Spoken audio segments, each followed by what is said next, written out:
How to add money to your Venmo. Hello guys, this is Atticus from App Hacks, and in today's video, I'll teach you guys how you can add money to your Venmo. So let's get started. First, just open up your Venmo, and after you open your Venmo, you will get on this page right here. This is the initial page. Now what you need to do is go to your profile that's on the bottom right. After you go to your profile, you will see this right here. Now to add money to your Venmo, just tap on add or transfer, or you will directly get an option called wallet. After you go there, what you need to do is you need to choose a payment method. If you don't have added your bank or card, tap on add a bank or card and just select whichever is easier for you. And after you do that, tap on instant verification. After you do that, what will happen is you'll get the option to just add the money. Just type in your money.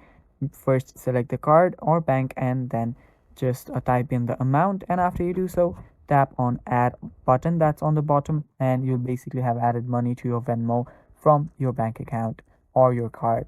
So it's basically that simple, guys. That is how you add money to your Venmo. Thanks for watching. That is all. Stay tuned for more.